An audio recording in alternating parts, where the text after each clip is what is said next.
Ladies and gentlemen, brace yourselves for a foray into the labyrinthine realms of political philosophy as Hasanabi, a modern-day Diogenes with the lantern of truth, unravels the intricacies of democracy and autocracy. It's funny because, I guess not having a direct democratic process creates an environment where you unironically literally have to pay attention to what the fuck discontent from the citizenry looks like, because they don't have the neutering impact of feeling like your voices matter every couple of years or whatever. I mean, I guess they did have some semblance of elections, like an electoral process, but ultimately, because they didn't have that, there were revolts. So you have to pay attention to it, because if people are genuinely frustrated and they're not happy, then they just revolt, in which case it's entirely unavoidable. Then you're totally... So in a weird way, the lack of modern democratic process that you that we look at and enjoy and celebrate is almost neutering that old way of forcing everyone to actually try to pay attention, so there isn't a built up resentment that causes actual systemic collapse. Modern representative bourgeois democracy is the ideal form for capitalism because it tricks the masses into thinking they have any control over the government. Seems familiar? Well, I mean, it's the closest that you can get to is the Chinese form of governance. Even though there is obviously a democratic process in China as well, there's elections and whatnot. At least as far as I read, the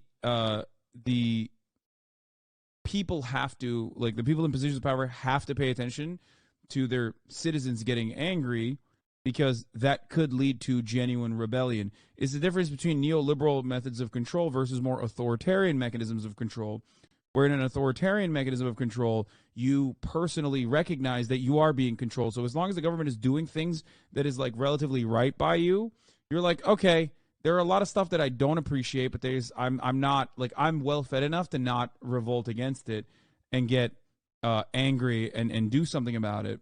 Whereas under neoliberalism, you feel as though your choices matter, and you actually are contributing to the process in a meaningful way, and actually by design, it's almost less responsive to public opinion, less susceptible to public opinion, because there's always a way that you can democratically show what your discontent is.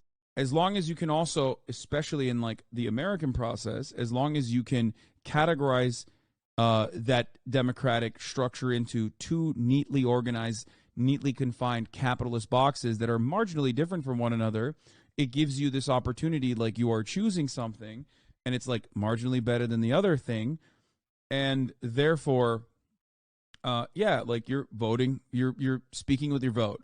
In this grandiloquent symposium, Hasanabi, a maestro of dialectics, navigates the tumultuous seas of political governance with the sagacity of an Attic philosopher, shedding light on the paradoxes inherent in modern representative bourgeois democracies.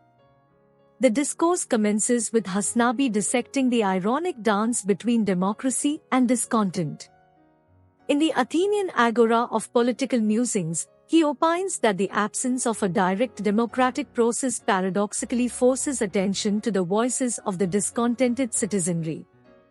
The echoes of historical revolts reverberate, reminding us that in societies devoid of regular elections and a tangible sense that voices matter, discontent becomes the silent harbinger of systemic collapse. A parallel is drawn to the Middle Kingdom, where the governance model of the celestial dragon, China, is juxtaposed against the tapestry of neoliberal democracies. The comparison, akin to the Punic Wars of political paradigms, highlights the nuanced dance between authoritarian control and the illusion of democratic influence. In the oracle of Hasanabi's discourse, the question echoes, Do we prefer the opiate of the illusion of control or the acceptance of authoritarian mechanisms, as long as basic needs are met? The narrative weaves through the loom of political theory as Hasanabi unmasks the illusion of choice within representative democracies, such as the United States. A modern Socrates in the digital agora, he bemoans the confinement of choices within two neatly organized capitalist boxes, each marginally different from the other. The illusion, reminiscent of Plato's allegory of the cave, masquerades as meaningful decision-making, casting a shadow on the very essence of democratic choice.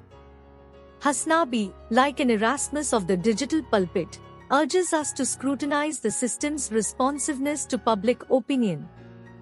The Athenian Stoa of democratic expression, in the modern context, often channels discontent through the narrow corridors of voting. Yet, the illusion persists, and the choices presented, like the fabled Scylla and Charybdis, offer marginal deviation while steering clear of fundamental challenges to the overarching system. In this rhetorical amphitheater, Hasanabi beckons us to ponder the subtleties of power dynamics. The illusion of influence, a Faustian bargain within neoliberal democracies, resonates with the wisdom of ancient oracles. Are we, as citizens, ensnared in a socio-political Prometheus dilemma, bound to a system that offers the illusion of democratic choice while restraining fundamental challenges to the status quo?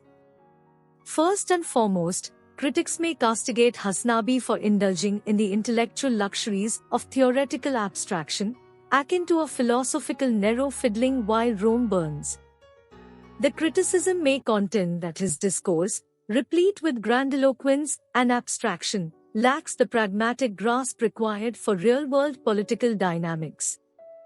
In the Colosseum of practicality, some may argue that Hasanabi's ideas risk becoming an ivory tower spectacle, divorced from the visceral realities of governance. A second critique might assail Hasanabi for what critics may term an oversimplification of complex political systems. The labyrinthine nuances of governance, critics may argue, cannot be encapsulated within the dichotomy of democracy versus autocracy. Hasanabi's penchant for broad strokes may be seen as a reductionist approach, a rhetorical colossus that, while aesthetically appealing, lacks the granularity needed to navigate the intricate tapestry of global political structures. Furthermore, Hasanabi's critics may take umbrage at what they perceive as a tendency towards idealistic rhetoric divorced from the stark pragmatism of power politics. In the Machiavellian amphitheater, where realpolitik often eclipses lofty ideals, Hasanabi's emphasis on the illusion of control and the confinement of choices might be considered an exercise in naive optimism. Critics may argue that Hasanabi's views risk overlooking the complex interplay of power and interests that characterize global governance. Moreover, some critics may question the applicability of Hasanabi's insights beyond the digital agora. The realm of ideas, they contend, often faces challenges when confronted with the concrete exigencies of statecraft and international relations. Hasanabi's discourses, while resonating in the echo chambers of online debates, may be criticized for lacking the real-world application demanded by the political seesaw steering the ship of state. Lastly, critics may assail Hasanabi's perspectives for fostering a sense of political nihilism.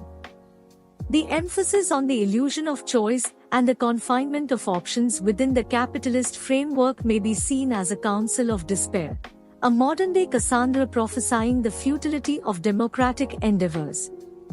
Critics may argue that Hasanabi's views risk engendering apathy rather than inspiring active civic engagement. In conclusion, as we traverse the intellectual landscapes painted by Hasanabi, the paradoxes of modern democracy and autocracy emerge as sirens tempting the intellectual odysseys. The illusion of control, the confinement of choices, and the responsiveness to public opinion become the Scylla and Charybdis, navigating between which may require the strategic acumen of an Athenian general. In this philosophical odyssey, Hasanabi, with the rhetorical flair of an Attic orator, prompts us to question the illusions that cloak the democratic edifice, urging us to scrutinize the shadows on the cave walls and seek the sunlight of genuine political influence.